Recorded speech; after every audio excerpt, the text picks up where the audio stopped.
Tava kathamritam tapta jivanam kabibhiriritam kalmashapaham Shravanamangalam Srimadatam Bhuvi Grinanti Ye Bhurida Janaha Om Shanti Shanti Shanti. O Lord, your gospel is like nectar and bliss, showered upon the pain-stricken lives of suffering humanity. It dispels all the sins and misdeeds of life. It brings spiritual welfare in life. The spiritual beauty and prosperity and grace spreads through and through one who listens to your holy message. They are the real givers in the world who preach and pronounce the nectar of your message to the suffering humanity. Om, peace, peace, peace be unto us all.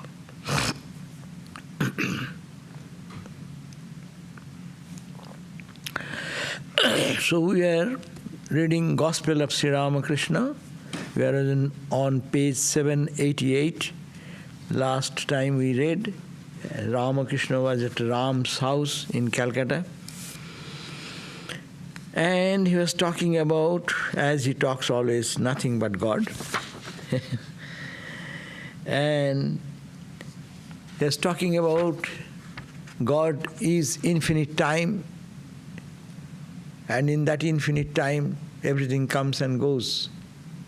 Like a little sound. One sound came, and what is this? God was in Kailasa, Lord Shiva. Shiva was seated in Kailasa. And his companion was Nandi, the bull. And suddenly a terrific noise arose. And Nandi asked, "Sir, O Shiva, what does this mean?" Shiva said, "Ravana is born." Okay. Within few moments, then later another terrific noise was heard. Now Nandi says, "What is this noise?" And Shiva smiled and said, "Now Ravana is dead." In the eye of the infinite, what is called Brahman or Ishvara, these are all we think. What is happening 100 years or 10 years, 1 year? We live in moments. But God lives in infinite. And in that infinity arises this terrible Ravana's birth. And he ruled, he conquered, he did whatever he did, and he disappeared. One day died. Born, died. Entire story, which is Ramayana, in the story of Ramayana, Ravana has such a great role. It is in the eye of the cosmic. It is like a split second. So this is the thing. We live in moment, and they live in infinity. So that is the time, infinite time. God alone is real, therefore, and everything comes and goes. That is unreal. 788 page on the top. God is like an ocean, and living beings are like bubbles. Think of the infinite. Just think of one ocean. What about the whole oceanic waters together? Say Pacific Ocean or Atlantic Ocean or any ocean. Think of the ocean and the bubbles. How many millions, billions, trillions and bubbles are coming, growing and burning. It's just born and just die. The bubbles come and bubbles burst out. Similarly, the whole creation is going on in the infinite consciousness of Brahman. So that's why he said, God, that is the God, what Ramakrishna means by God. Not a personal God sitting somewhere in the heaven with a rod in hand to punish. You did this, okay, you go to hell. You did this, go to heaven. Not that God, but that infinite God. The God is like an ocean, And all living beings are its bubbles. They are born there, they die there. And children and family are like the few small bubbles around the big one. One big one, and around them there is the small bubbles. The small bubbles are the family friends with which we get associated. And in the infinite eye of the infinite, these are bubbles. It has no permanent existence. It just comes and just goes. So our life is like that, unreal. And what is the real? Real is the infinite ocean. That is the real. God alone is real. Make an effort to cultivate love for Him and find out the means to realize Him. What will you gain by grieving or feeling some ecstatic joy? So, it says that, so this is the conclusion of all the scriptures. And Sri Ramakrishna concludes every day in this idea. God is the only reality, and everything that you see is unreal. Unreal means momentary. If you see this moment and you don't see the next moment. Actually so, anything in the world we see, this next split second it changes. Everything is a change, mass of change. And that's why it is unreal. So Sri Ramakrishna says, therefore what is the purpose of life? He says that they are born and they are dead. But God alone is real.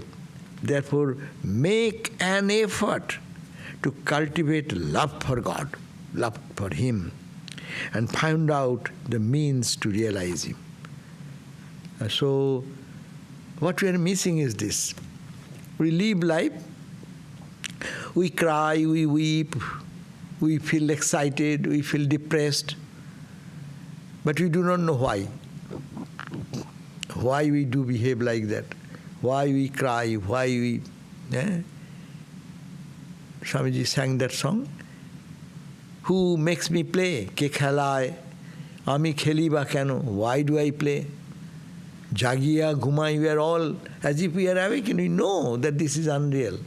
But we are sleeping in dark ignorance. Jagiya, ghumai, we are as if awake but still sleeping. That means not awakened in the consciousness of the divine.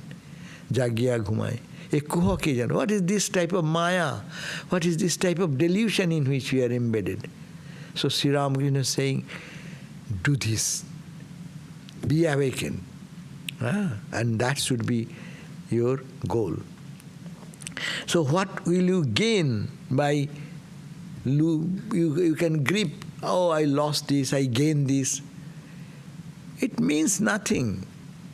Try to understand in life that changeless absolute, which is God, and love Him.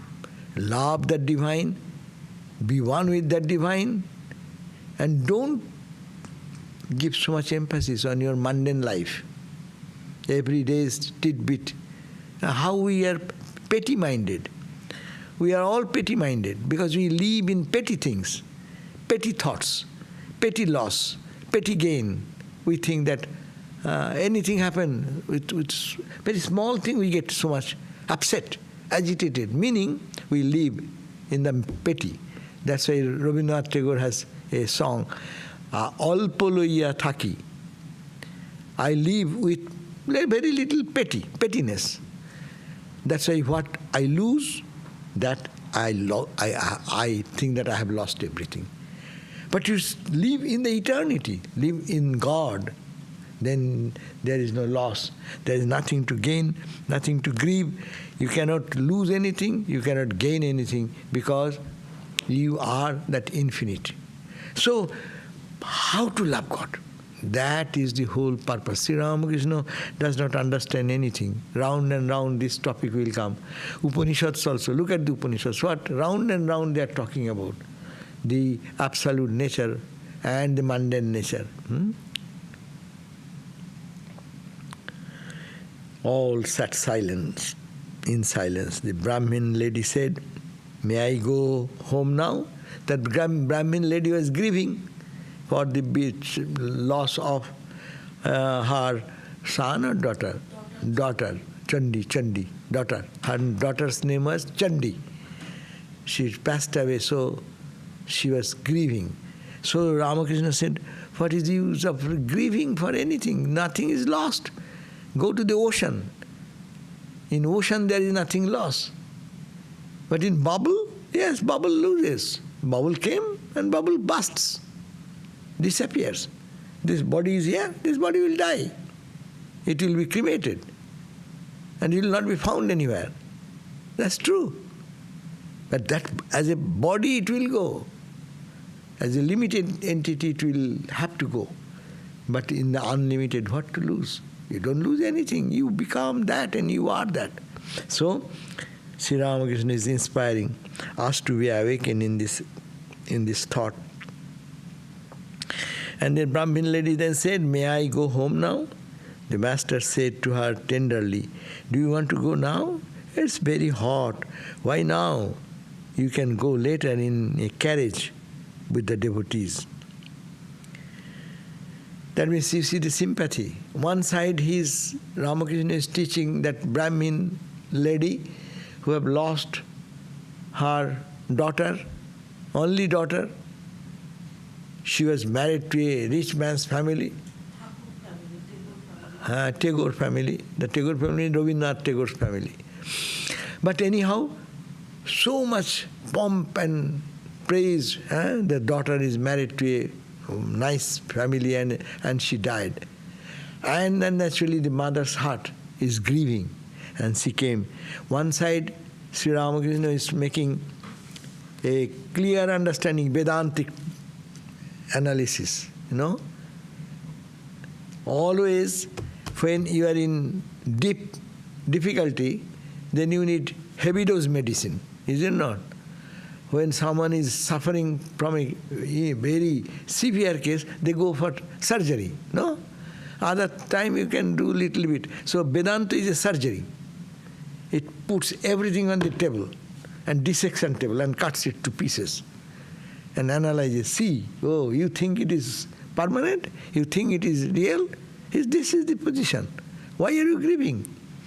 Ramakrishna gave the example of the ocean, gave the example of we are all bubbles, and also give the example that children and family and friends who we gather around are like small bubbles around a big bubble. These bubbles come, bubbles go. But ultimately the ocean does not go anywhere.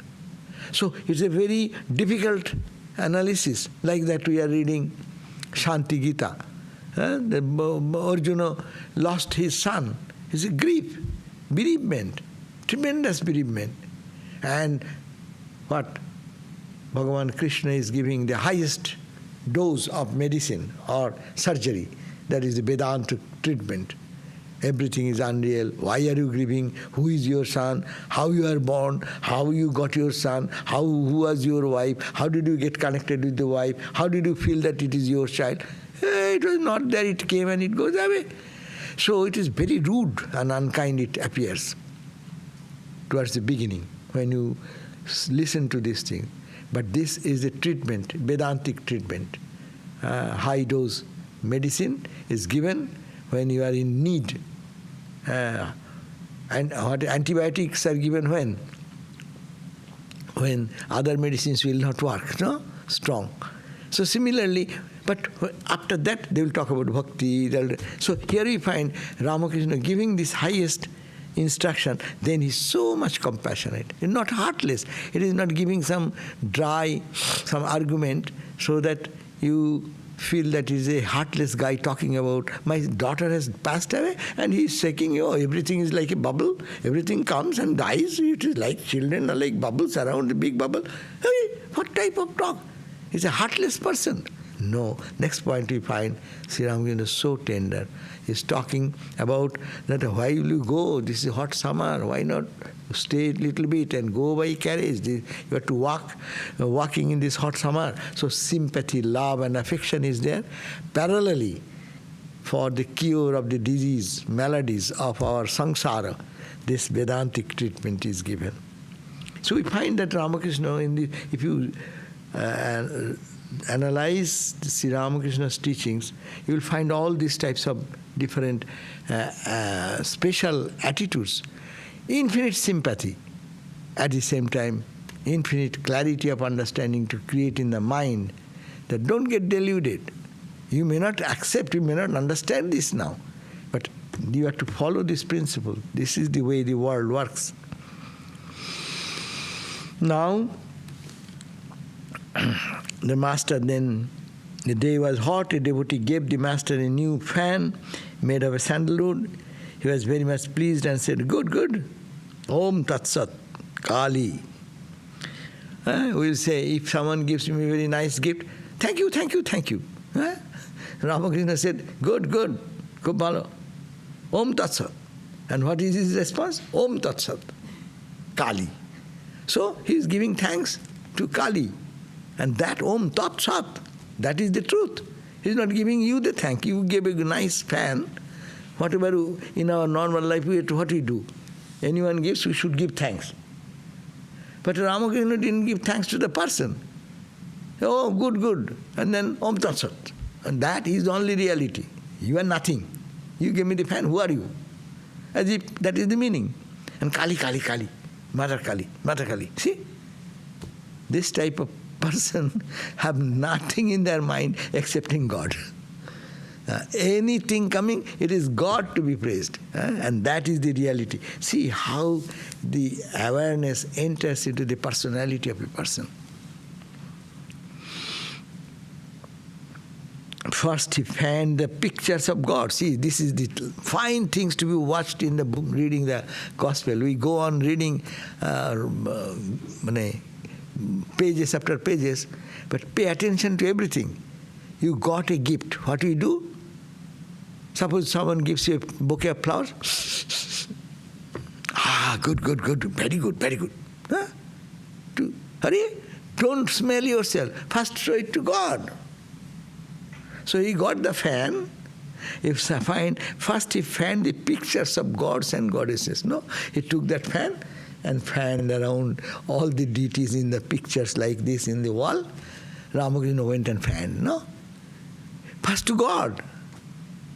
That's why before eating, we always say Brahmarpanam this, that. What does it mean? Don't eat.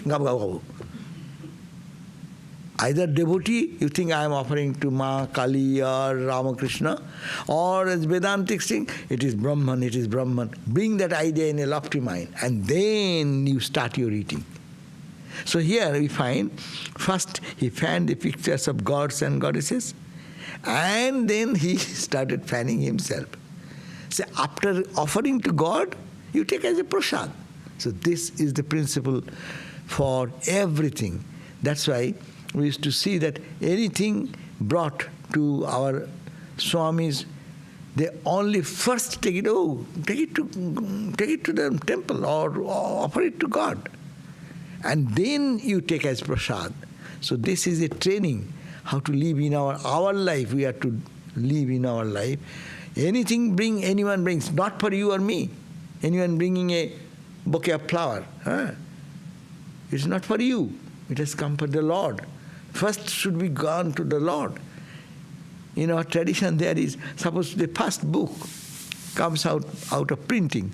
Suppose this book has this edition, the first printed book delivered by the printer or binder.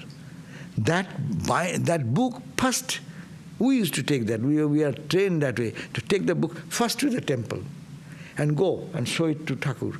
This is the book, and turn pages, as if he is observing. First offer it.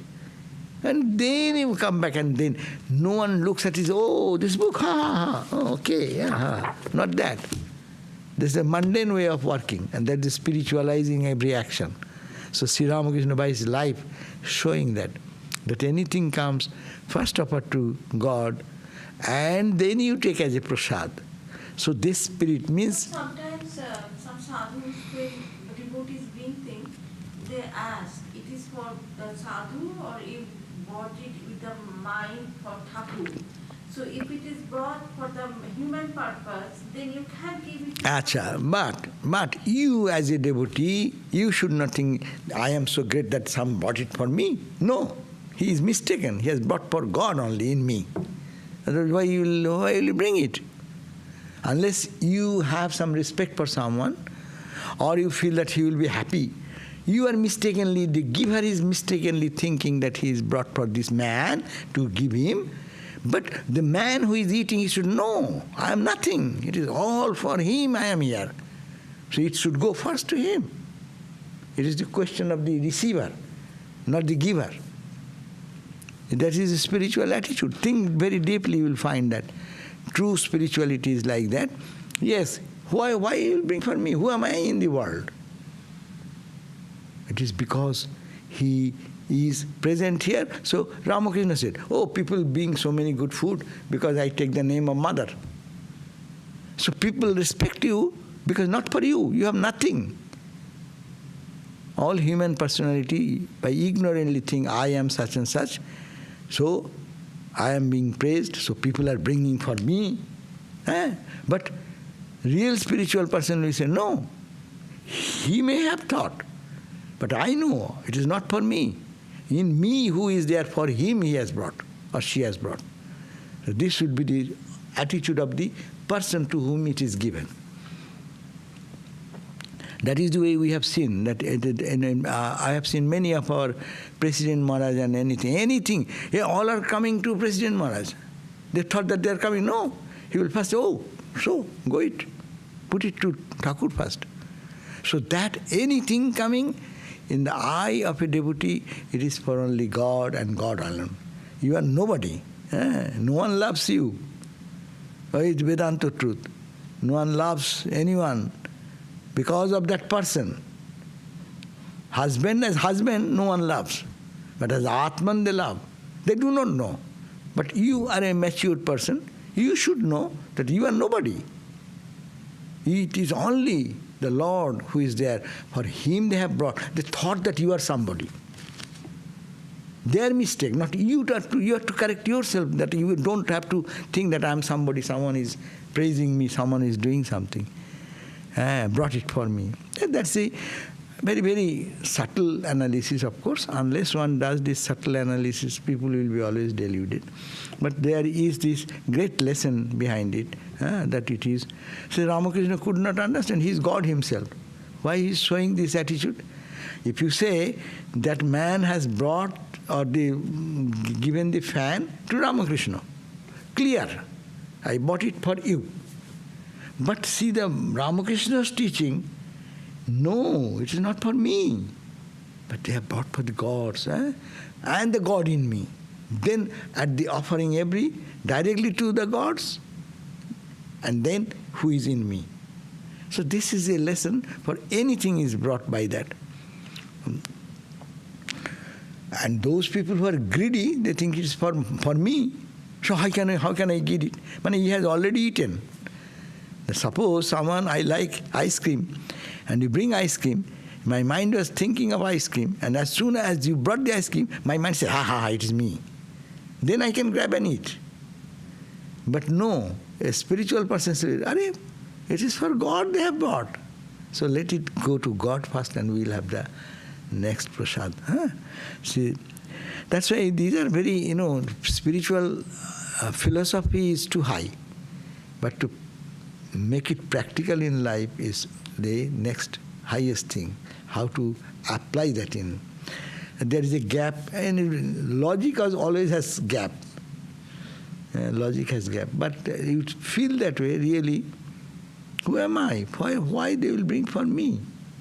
Because they see something, it is grace of Sri Ramakrishna. For them, they have brought, they do not know, they think that I am somebody. Humility comes, humble, egolessness generates. That's the purpose of this spiritual life. So captain arrived, and then Ramakrishna, see, goddess, and then he fanned himself, and he said to him, see, feel the breeze. M was highly pleased. M brought it, and M was very happy that Ramakrishna accepted they are fan, though whatever he, with great devotion he brought. Captain arrived with his children. Sri Ramakrishna said to Kishori, please show the temples to the children. He began to talk to Captain. Aim, Dija and other devotees were sitting on the floor. Sri Ramakrishna was sitting on the small couch facing the north. He asked Captain to sit in front of him on the same couch. Master, I was telling the devotees about you, your devotion, worship and arati. Captain, bashfully, what do I know of worship and arati? How insignificant I am. Master, only the ego that is attached to lust and gold is harmful. But the ego that feels it is the servant of God does not harm anyone. Neither does the ego of a child, which is not under the control of any guna. One moment, children quarrel, and the next moment, they are on the friendly terms. One moment, they build their toy houses with great care, and immediately afterwards, they knock them down. There is no harm in the I consciousness that makes one feel oneself to be a child of God or his servant. This ego is really no ego at all. It is like a sugar candy, which is not like other sweets. Other sweets make one ill, but sugar candy relieves acidity. Or take the case of Om. It is unlike other sounds. So, Sri Ramakrishna is saying, ego is bad. Ego, pride, they are bad. So long the ego is there, no one can realize God. Ramakrishna said, Ami mole guchibe janjal. When I die, then all the trouble will go. Trouble of being in the world, is this our suffering and this our pain, these are anxieties, these are worries, what life is bringing every day, everything will go. Why it is there? Because I have my ego. So Sri Ramakrishna says that ego is bad. But if you connect your ego with God, then it becomes pure. Touching God, whatever you do, it becomes precious. God is like a silver, what you call it, touchstone. Touchstone is such you touch, it is iron, it will be gold. So God is a gold. And you touch gold, you become gold.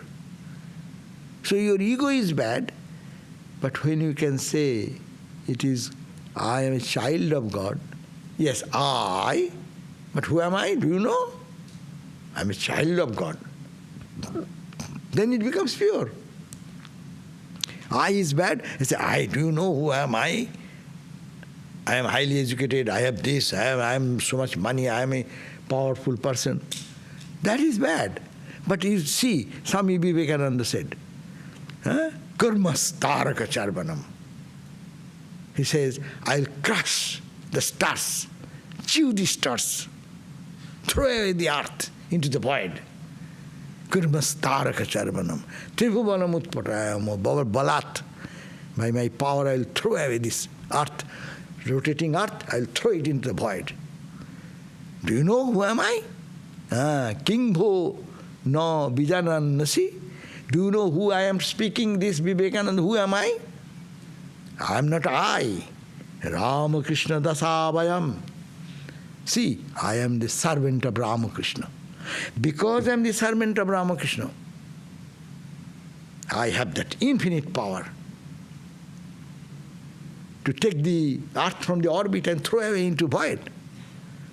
I can take all the stars and chew into my teeth. See, the language, he is using this language. I am not saying anything. It is the Sanskrit language what some kurmas taroka charbanam. Charbanam means chewing. You grind by your teeth. Take a star and chew by your Hare, how can you do? You are a man. You are this tiny man, Vivekananda. You are talking, I can. No, I am Ramakrishna's servant. Ramakrishna dasavayam. We are all Ramakrishna's das. That means that ego is not bad because you are putting your I as a servant of God. So whenever you do anything, when you think I am a servant of God, that's why the question came. Ramakrishna praised Captain because he does evening prayer and arati, no? So he says, bah, what you do? I was telling devotees about your devotion. When you do the arati, how beautifully you do. When you do the worship, how perfectly you do. Your worship, your devotion, your arati, I was praising. And with a humility, Captain was saying, no, what do I know of worship? What do I know of arati? Evening vesper. I do. How insignificant I am. I am so insignificant. I am nothing. Then Ramakrishna said, yes, you are nothing, but you are something. When you connect yourself with God, you say, I am the servant of the Lord, and by His grace I perform some evening vesper, no? Otherwise you will be puffed up. If someone says, what arati you did today? Who did that? He says, I have done wonderful arati. No one can do that. Like that. No. But you do everything with must perfectly. But think, I am privileged, I am the servant of the Lord. I am as a servant, I am serving God. So only servant's attitude. That's why Ramakrishna said that there is no harm in the I consciousness that makes one feel oneself to be a child of God. I am a child of God, I am a servant of God, I am a child of God or His servant. This ego is really no ego. Though it is ego, but it is not ego. It purifies. And give him the example. He says sugar is always good, bad. We know sugar is bad. Diabetes. We like sugar so much. But what can I do? But he said that, but the sugar candy is not bad. Why sugar and sugar candy? Yes, sugar candy also looks like sugar, but it relieves acidity. Tal michri, no? In India we get tal michri, means palm tree, have some, they make out of that some candy. So palm tree candy, sugar, they cook, and that they take for good health. So with this kind of ego, Ramakrishna says, one is able to love Satchidananda. If you keep this type of ego, I am a child of God, I am humble, I am a servant of God. Yes, I am somebody. Even that ego, as I gave the greatest example, it is too much egotistic word that I will throw the earth into the void. Kurmas taraka charvanam tribhuvanam utpatayama balat. Utpatayama means like a tree, you uproot it from its roots. You pull it out of the roots. I will take this earth and hold it and uproot it and throw away out of the orbit. So that is the meaning of Swamiji's word. And this Swamiji's word is a bhakti. This is a devotion. Because it is not his personal ego. He is tuned to Ramakrishna, saying, by Ramakrishna's grace, I am his servant, I can do this. Because Ramakrishna is not a man. Ramakrishna, by twinkling of an eye, the billions of trillions of stars are generating in this. So that is Ramakrishna, and I am his child. So why shall I be weak? Father's power comes to the child. Father's assets all inherited by whom? Their children. So we are children of God. We can do this. Impossible, possible, because we are children. So we have to be identified with Ramakrishna, with God. So that is the illustration here. And with this type of ego, gradually we come to love Satchidananda. It is impossible to get rid of this ego. Therefore, it should be made to feel that it is the devotee of God, his servant. Otherwise, how can one live? How intense was the love of the gopis for Sri Krishna. To the captain, please tell us something about the gopis. You read the Bhagavata so much. So Ramakrishna then requesting captain who came to visit him, and here's discussion about his ego. He continued, and now he says, you tell us from Bhagavat, the holy text, about the love of gopis for Krishna. Captain said, when Sri Krishna lived at Vrindavan without any of his royal splendor, even then the gopis loved him more than their own souls. Therefore, Sri Krishna said, single quote, how shall I be able to pay off my debt to the gopis who surrendered to me their all, their bodies, minds and souls? So Bhagavat he is quoting, he is making a synopsis of Bhagavat, saying that when the Krishna lived in Vrindavan, he was the only sweet, charming child, no? There is no splendor. He is not the prince, he is not the king, he has not the wealth, money. That's why it's called the Vrindavan's play is a play of pure love. In other areas, people love someone because, why? Oh, he is very rich. If I marry, I'll be rich. Or she is very rich lady, only daughter of the parents, no? If I marry, I'll be rich. So for money, for fame, oh, so prestigious family, I'll be prestigious that way. So some type of expectation remains for ordinary love. Ordinary love always is so beautiful. You love for the beauty today, and the beauty goes tomorrow. Then what will happen? That guy will find another person, no? Who is more beautiful. So this all the love in the world, they are all centered around some selfish motivation. But when the gopis love Sri Krishna, there is no expectation. He has nothing to, in a mundane, in a worldly way, nothing. But the heart was full of bliss and joy. So that was the thing what Sri Krishna was. And that's why Sri Krishna was very beautifully, he has expressed his indebtedness to the gopis in the Bhagavat. Said, how shall I be able to pay off my debt to these gopis? These gopis have surrendered everything to me. Their husband, their wife, their family, their children, no? We know that story when he played the flute in the night of Sharada, Ras Purnima night, full moon night. And when he played the flute, what happened?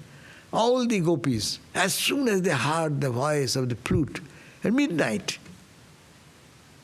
and ran towards that Krishna, giving up their all responsibilities. And Bhagavat describes some of the gopis were preparing meal for their husband, some are preparing meal for their mother-in-law, father-in-law, or for their own child. They forgot everything. Someone is boiling rice or something in the oven. They forgot everything that was there. And they ran and met Krishna. So this is the point, how much love they have. They forget all other responsibilities. In our life, spiritual life is like that. The call of God, when you can respond to the call of God. Most of the time God is calling us, but we are busy. Our phone line is engaged. God is calling in another phone line. Hello, I'm here. Look at me. The morning onward, his poor guy is sitting here. Alone, see? Where is our time? We are always seeing this, what is going on here, what is all the duties, worldly duties. And God is saying, hey Baba, I am sitting here, please look at me. Please, please, please. But who will look at whom? And they go, and occasionally you may say, oh, acha, I am meditating. Okay? And meditating, boom, go somewhere else. So this is the condition. So, God actually waiting for us. And we cannot respond. But gopis, their heart, their soul, their body, their mind, everything was dedicated to Krishna and Krishna, nothing but Krishna. So that's why they are so great. Their love is so great. Captain's words awakened intense love for Krishna in the master's mind. See, we also heard it. What ignited in our heart? Nothing. We are hearing, that's all. And so many words we talk, this is also another talk. But the captain's words, this simple word, what Krishna said to the gopis, how shall I be able to pay up my debts to the gopis who surrendered everything to me? Their body, their mind, their soul, their everything. Listening that, captain's words, name is writing, Ramakrishna's love for Krishna in the mind of Ramakrishna is awakened. He exclaimed with joy, Govinda, Govinda, Govinda. And I was about to go into an ecstatic mood. Bus, boom. Captain was amazed to see and said, how blessed he is, how blessed he is. Listening this one word, the intense love of the gopis for Krishna, the fire is so enkindled, boom, inside. And Ramakrishna went into that mood of ecstasy. And Captain has read so much of scriptures, that's why he said, wow, what we see, how pure is the heart. It should be so pure, that the mastics, sometimes mastics drop somewhere and get wet. And then you take that mastic and strike. One gun, no light coming. It is not dry enough. Ramakrishna's mind is dry, with little inspiration, little instigation. The flame comes out, flame of love for God. The ecstatic love comes up. About to go into a ecstatic mood. Captain and the devotees was still love ecstasy. Beautiful word. Captain and the devotees were sitting in the Ramakrishna's room. It was amazed and said, and then watched this love ecstasy of Sri Ramakrishna. They sat quietly, gazing at Ramakrishna, at him, awaiting his return to the consciousness of the world. Baba. One word, and it took him to this Krishna, and he got absorbed there, and all are in silence waiting. Sri Ramakrishna coming down, it takes long time to come down, till they're watching it, Ramakrishna. Master, again saying that, tell us little more, tell us more. Captain, Sri Krishna is unattainable by the yogis like you, but he can be attained by lovers like the gopis. How many years did yogis practice yoga for his vision? Yet they didn't succeed, but the gopis realized him with such ease. Captain is describing, the yogis are meditating for ages together. For what? For attaining that state of ecstasy. And these gopis, they are housewives. In those days they are married when they are very young. And they have very little learning. They didn't go to school. They didn't read the scriptures. But their heart was so pure that they loved God as Krishna. Even today you will find that there are people who have learned many of the scriptures and know so many things, but they are a very simple-minded household ladies you will find. They don't know much, but they have so much devotion for God. When they sing some Krishna, Krishna, Krishna, they go into have ecstasy. So they are pure. So gopis realize that God by love element only. Simple love. They are so pure. That's why it is said these gopis were not ordinary ladies.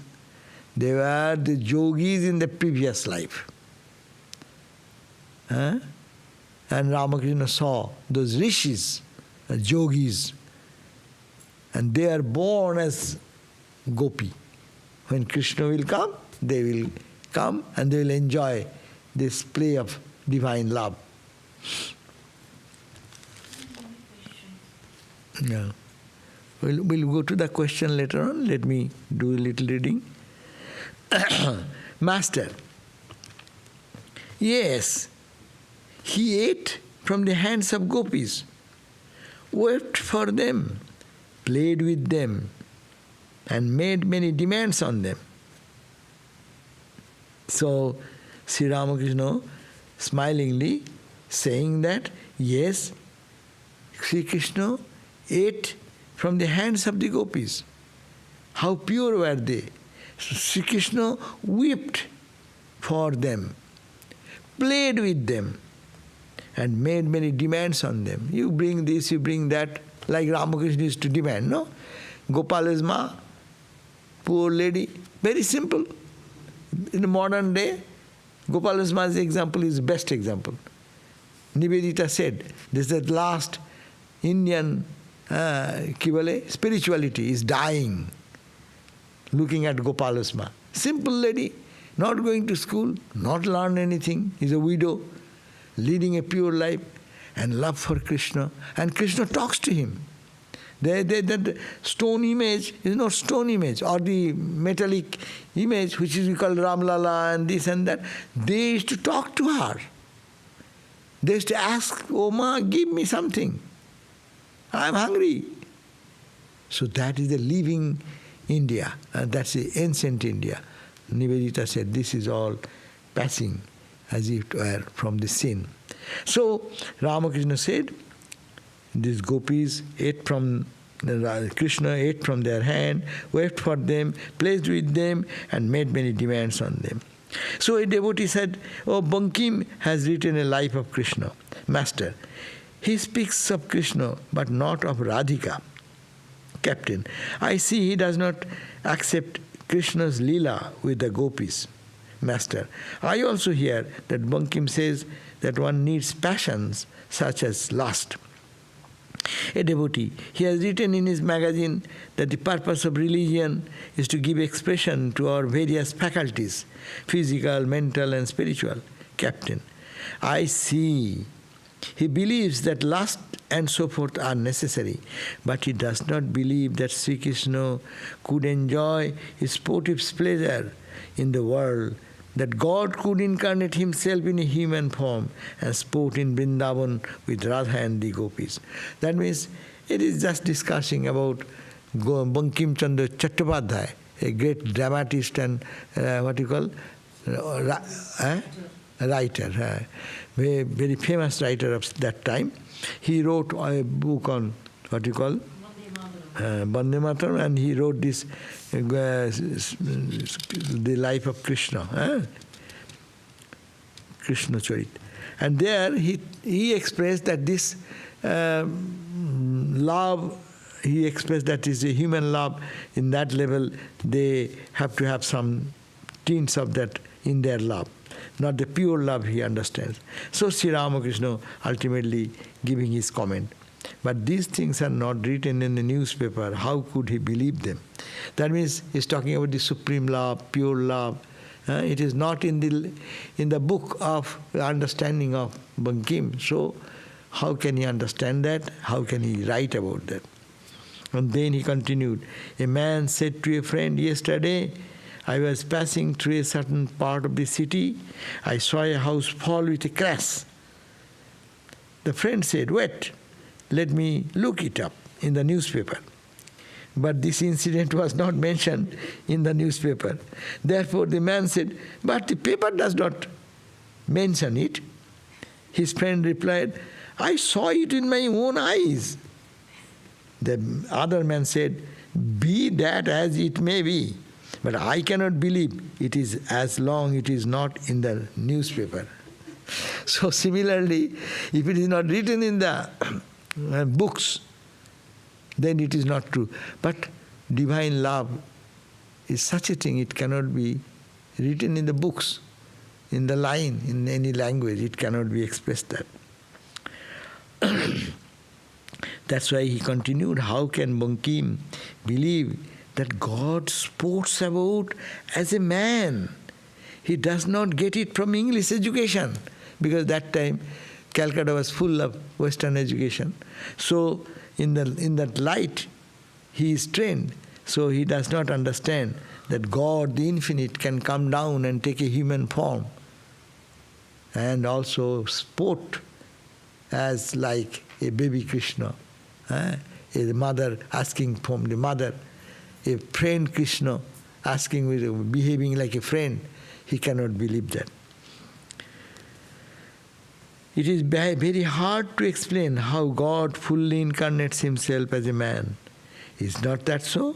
The manifestation of infinity in the human body, only 3.5 cubic tall. Can you imagine?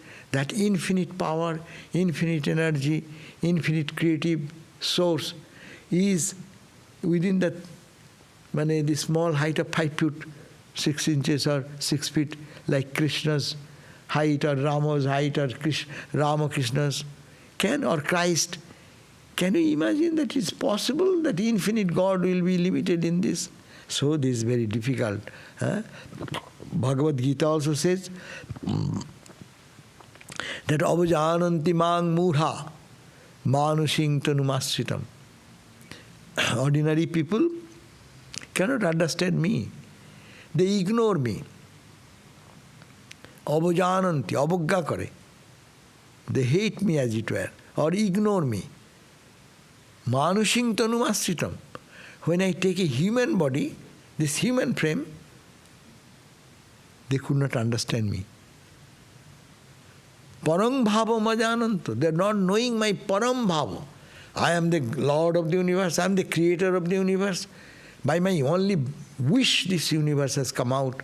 They don't understand this. Param bhava majananto. Momo bhuta maheswaram. I am the Lord of the entire creation. They don't understand that. And look at me as a human being with a small height person and think that I am like any other. So people, only pure soul can understand that greatness. So we can end here if you have some question. Many questions or one question? No, many questions. Many questions. Today I am ending here. I see that we ended here in 2004, February 11. Today is what? Today is May 12, 2021. So almost 11. So how many years passed? See, to read gospel it gets so many years. It was 2004 and 2000. I may have read another time, 2 times, God knows. Okay, thank you. Om Shanti Shanti Shanti Harihi Om Tat Sat Sri Ramakrishna Arpanamastu. Now we'll go for questions. We find that Anuradha is this question. Can we first face the truth in the relative world before we can even think of going to the ultimate truth? Of course, we will have to first look at the relative truth. That's why people say, Ramakrishna said, truthfulness. Hey, why don't I sit in such a way I can see your face? What is the use of hiding your face? Why go on the other side? So much space. Don't block her. Now, sit there. Yeah, next one. Check back and forth. Yeah, see? If I don't see the face, then... So, it is said that can face the truth. Ultimate truth we cannot face. That's why you have to go to the relative truth. That's why it is said, Sattam Briyat, Priyam Briyat, Ma Briyat, Sattam Apriyam. And don't tell lie, tell it the truth, but tell the truth in such a way, in a sweet manner, but don't tell lie. So unless we are established in the relative truth, we cannot reach the higher truth. Very true. That's why even in Patanjali Yoga philosophy, what we say, Patanjali Yoga philosophy, we said, Satta, Asteya, Brahmacharya, Aparigraha, etc. Ahimsa, Satta, Asteya, Brahmacharya, Aparigraha. That they are talking about Satta. Satta means truth. So one must have to adhere to truth in this relative world first. In this relative world I am untruth. I lie. I cheat. And I will be reaching the supreme truth. No. That will not do. So you are correct. Now, do you as Vedantins and followers of Sri Ramakrishna's teachings do something practical? Yes, this is the practical. We will have to be truthful. See, we should emphasize. If we cannot, that's a failure. We need not have to glorify that. Look at that. Ramakrishna's father. Why the Lord of the world universe came as Ramakrishna born as Gadadhar in the home of Kshudiram Chattopadhyay. What was Kshudiram? Kshudiram has his ancestral home in the village called Dere Gram, Dere village. And the landlord asked him, he wanted a witness for a lawsuit. And he asked Kshudiram, hey Kshudiram, you are a truthful person. So I want you to be my witness. And you have to approach the court. And before the judge you will say that what I am saying is true. But Kshudiram saw, no, it is not truth. He is unjustly taking away the property of some other person. So he said, no, it is not truth. I cannot be lying. Then the landlord threatened him, do you know what I can do? I am the landlord. I will oust you from your home. And I will throw you out of my, what do you call? That property. Or from this village where I am the landlord, I am the lord of the land. No? Well, it's whatever you can do, I cannot tell a lie. And see, and actually he was ousted, evicted.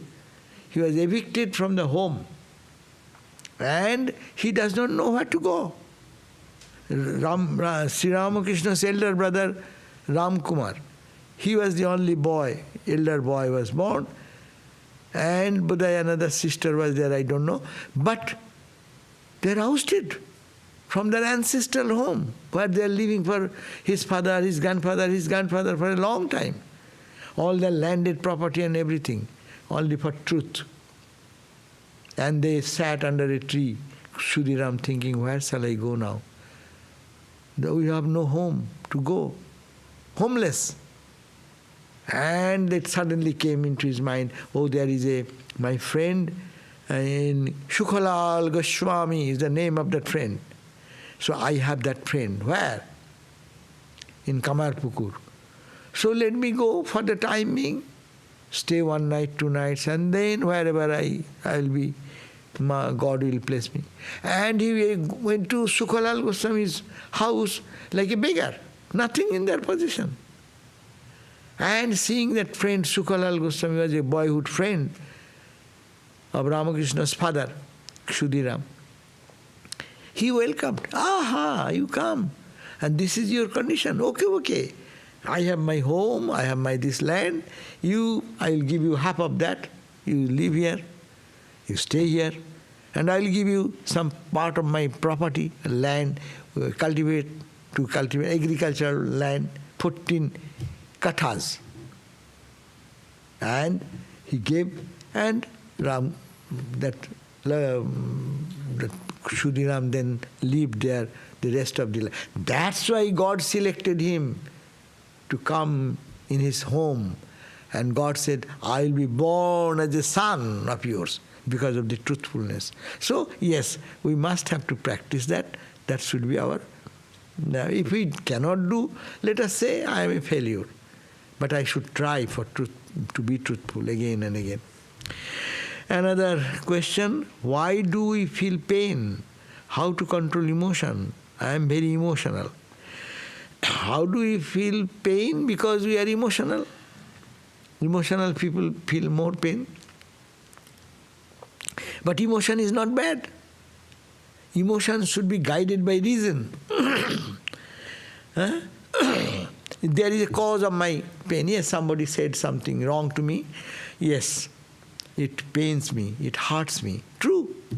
But the point is that how to control my emotion? You can control your emotion only by reason. Emotion is a blind thing. Emotion does not look at anything. It is like a car with high speed, with no rudder or no control on wheel, steering. So you have to manage the high speed with steering, then you don't hit other. You don't hurt yourself. So that is the way. We are all emotional. There is nothing wrong. And that is a human nature. But we can try to get out of it and feel less pain if we analyze. If we analyze, suppose like that, somebody told me something and I am very hurt and wounded. Yes, that moment I may be emotional and I act irrationally. But you can come back quickly to your own self if you think, why he is behaving like that with me? You go to the condition of that person's mind, then you will say, oh, that may be the reason. He is wrongly interpreting the issue and accusing me of this. That's why he has behaved like that. So if we bring some rational analysis, then the emotion can be guided and it can be given a direction. Why should God give emotion at all? Emotions create ego. Ego creates karma. Karma stops one from moksha, kindly as atul. So he says, why should God give emotion? Why God has created, that is the problem. Why God has created us? We are in bliss. A creation came, that's why your ego, my ego, I am fighting with you, you are saying one thing, I am saying another thing. No, it is in the eyes of God, it is a fun. So, why God gave emotion? I think there is no response. God has given everything to experience them and to go beyond them. So, emotion, really so, emotion creates ego and ego creates karma. Of course, when I am egotistic and emotional and I do certain karma, every karma will bring some other result of it. So, yes, and this karma leads to another karma, we get blocked. Our liberation, moksha, is obstructed. So, therefore, what to do? We, as Ramakrishna said, as we are reading in the Narada's Bhakti Sutra or Way of Love, there it says, we have just read the other day, that you are to curb your emotions towards God.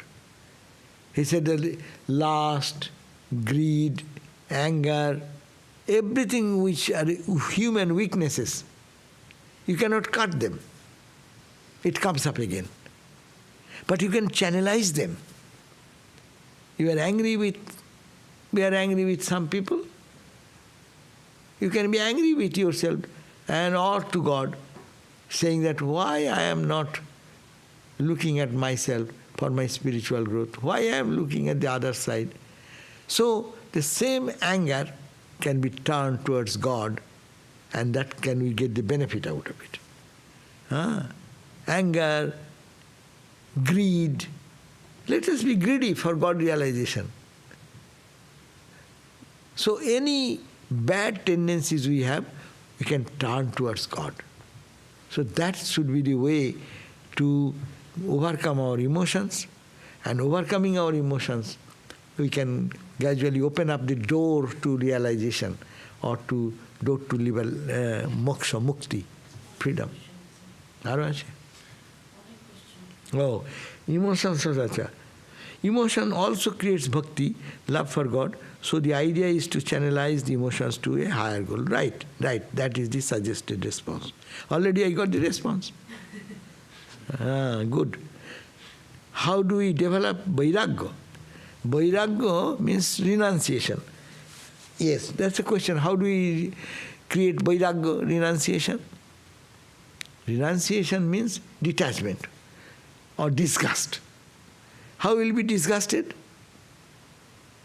If you test that, one day it is good, second day it is good, third day it is good, you take more, and get addicted. And when you get addicted, then you see we are not finding any joy. Most of the drinking and drug problem is that people go on starting with little thing and go on and on and on. And then come a point, they say, I don't find any joy. But I am like a slave, I will have to eat, I will have to drink. So this is the problem. So to get out of this addiction, we will have to get to a point of frustration. Jajati story we find. Jajati was a king. He enjoyed his all lustful desires all through the kingly way. And when he became old, still his desires still there. He said, oh, if I could get another lifetime, I could have... So he took the youth of his son and he became again young, and he enjoyed another lifetime of lustful enjoyment. And then at the end, he experienced vairagya. He said, I experienced so much, but there is no satisfaction. So where shall I get? That detachment comes after experience. So those people who have not experienced anything, detachment will not come. Renunciation will not come. They will have to go to the path of experience. And experience that, as I give common example, have ice cream every day, get to the point you cannot give up, but eat, go on, till doctor says, no, you will die. Then he said, oh, okay. So renunciation comes because of experience. And experience that this cannot give me joy, this cannot give me peace. But apparently I think that it is giving me peace. So that mistake, we'll have to reach that point. We have to understand, bhoge rogo bhayam. In the Vairagya Satakam, there is this statement, you enjoy, you eat something, or you enjoy the sense pleasures. Go on. And then you will be roga bhayam. You will fall in some sick physical weakness and sickness, no? So everything, you have money, then you have the fear of the government to take tax, or thieves to come and steal. So you know, if you know this, then your detachment comes. So experience leads to one's understanding that it is, and to understand these are not permanent. Unless this experience comes, only mere hearing will not do. Some people have done good karma, that's why once they hear or saw something, their renunciation ignites. Like Buddha renounced, seeing the holy man and seeing the suffering old age and etc. And he has his own experience in a palace, how much enjoyment he has done. He said, all these are nothing. This is the goal. That renunciation came spontaneously. So, experience, analysis, Vedantic analysis, everything is unreal. But unless one has little experience, only analysis will not bring anything. Now another question. When or what year will Kali Yuga finish? What will happen after that? You have to go to ask God. So I do not know anything about that. Only we can say it is God's will when it will happen. And there are calculations also. In some books we find Kali Yuga is for how many million or billions of years. If she types this question, And Google can help you. You can ask that question. They will give some idea. But I actually, really I don't know. Achha, why do we suffer even though we try to so hard from detachment? Where do we go after we die? We suffer even though we try hard and to detach. That is because life after life we are attached to the things. So our mind is got already, it's called samskara, and that samskara pulls, directs us to go in one direction. And where do we go after death? Yes. After this life, where will you go?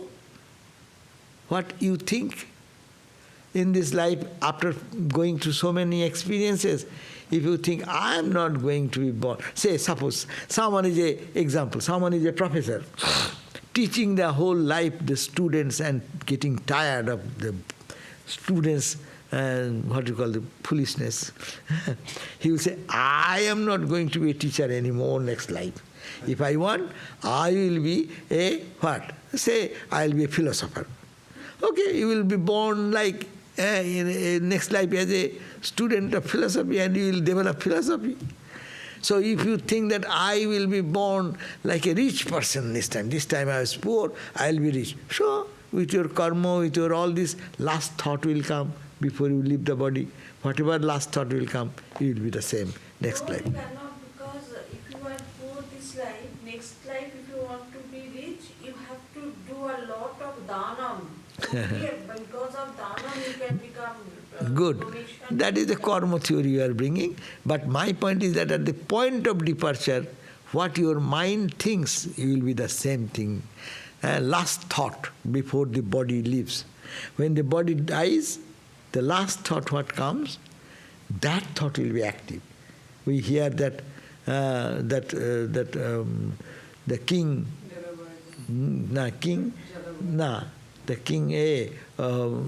deer, thinking of deer. Deer. Thinking of deer, and he was born next life as a deer. So, Jara Bharata is another example, but this is the point, that last point he has thought of his deer. The king was thinking, he loved that deer so much, last thought was deer, and he was born as a deer. So this is the last thought of what we think, that will be our next birth. That is the, and how the body goes, it is a big philosophy. It is like our subtle body leaves this physical body. Subtle body is our mind, our intellect, our ego. That's called the chitta. And with the subtle body, like your dream body. As we dream night time, that body is now here. And that physical, when it leaves the physical body, then it goes to the astral sphere. They are called, they live in the subtle body for some time, and then again they come down and come to be born in mother's womb. Why Ramakrishna and Swami Vivekananda, both themselves being ardent devotees of Goddess Kali, Ramakrishna Mission does not initiate willing devotees into Devi Kali or Durga sadhana? That's true. I do not know. They don't give is not the question. I think some of the gurus give in our tradition also. But we think that Ramakrishna and Mother Kali are not two different persons. Ramakrishna is called the Sarvadeva Devi Sharupa. He is the embodiment of all gods and goddesses. So Ramakrishna is Mother Kali. One can think Ramakrishna is Mother Kali. So in our tradition, that's why Rama, you can think of Ramakrishna as Rama. He said, who was Rama, who was Krishna. He is Ramakrishna. Ramakrishna, he saw, Mathur Babu saw Ramakrishna walking back and forth. And Mathur, the landlord, saw Mother Kali is walking, not Ramakrishna. And while coming back, Lord Shiva is walking. He saw once, he saw twice, he saw 3 times. And then he ran and fell at the feet of Ramakrishna and said, "Oh Ramakrishna, please tell me, who are you?" So he is Rama, he is Krishna, he is Kali, he is Durga. So you can think that we are, by worshipping Ramakrishna, we are worshipping Kali. And also in the mantra, their mother's bija, seed mantra is given. Therefore, yes, it is equal to, in Ramakrishna mission, they do Mother Kali actually in the form of Ramakrishna.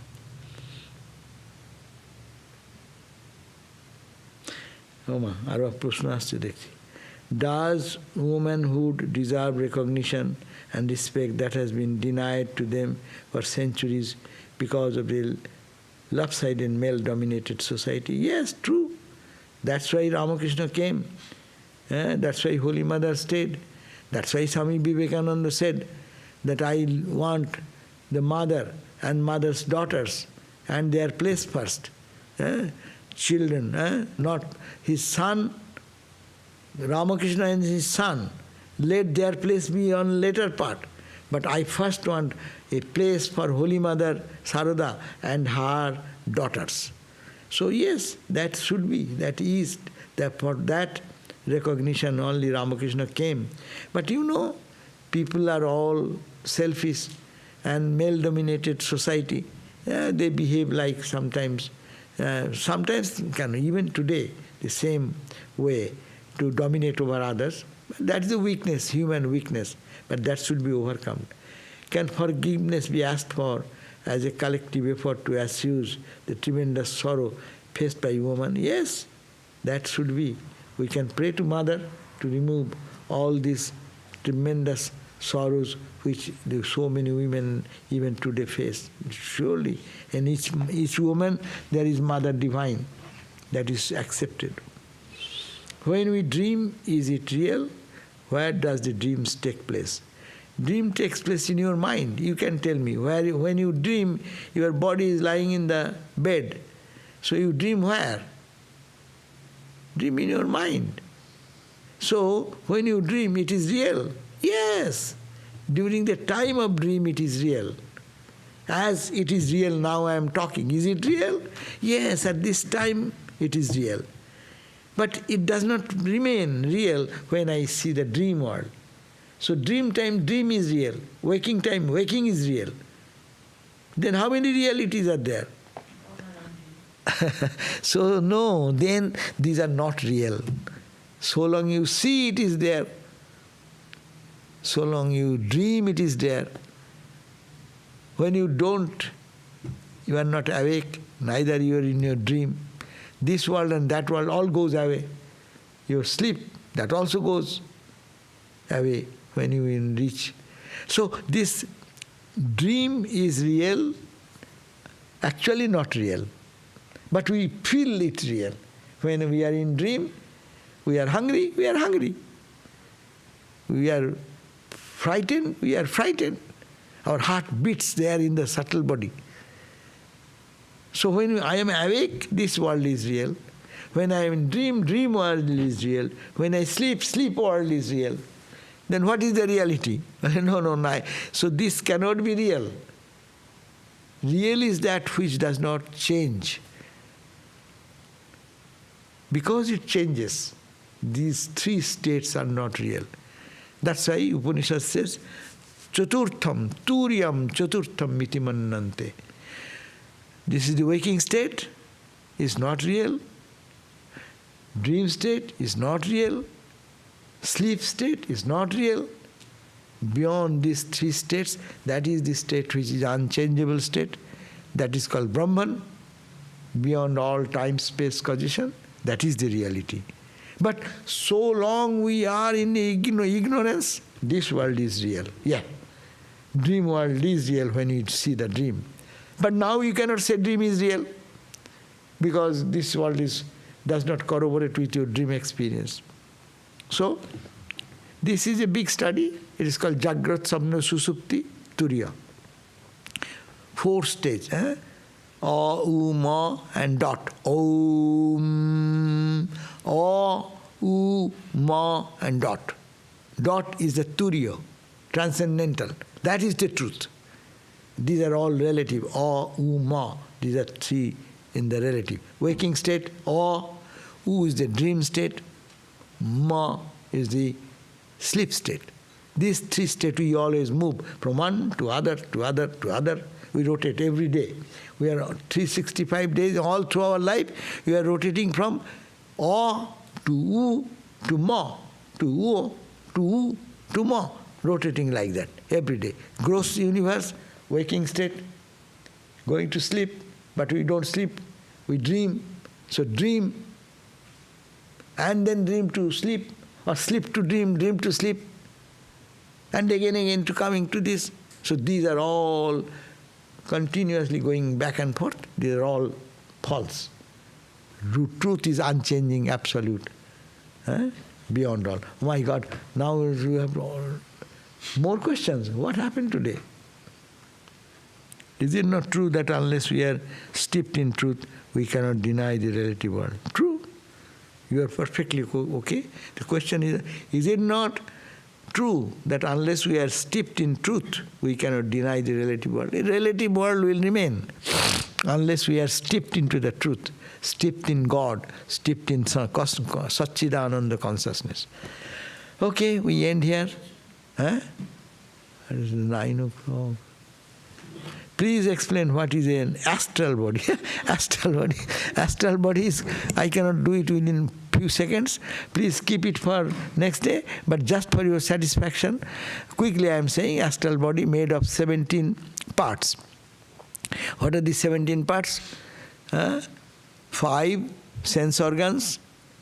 Suppose what you have in your dream body. Just imagine that. You have eyes in your dream, your ears in your dream, your hand, feet. So 5 organs of action, 5 organs of perception, 5, 5, 10. And you have the body also that is made of water, air, fire, 5, what is called gross elements, a subtle element. And your mind is there, your understanding is there, your emotions are there, even in dream. So this is called the mind, intellect, ego and memory, all packed together is called manobuddhi. And this 5, 5, 5, 3 into 5, 15.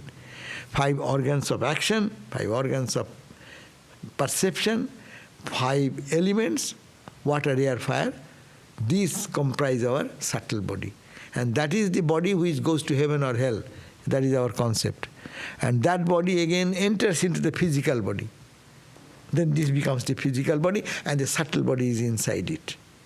Okay, we'll talk more some other time. Thank you for putting so many questions. Maybe I have not done justice to all, but the big questions cannot be solved in short time. Thank you. Om Shanti Shanti Shanti Harihi Om Tat Sat Sri Ramakrishna Arpanamastu.